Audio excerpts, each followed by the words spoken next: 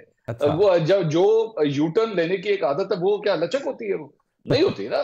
اور وہ پھر اس کو جسٹیفائی بھی کرتے ہیں کہ جناب جو بندہ یو ٹرن نہ لے وہ سیاستدان ہی نہیں ہوتا. وہ تو خود کہہ چکے ہیں یہ بات. ایک بریک شامل کرتے ہیں جی, گفتگو بڑی دلچسپ ہو رہی ہے, واپس آتے ہیں.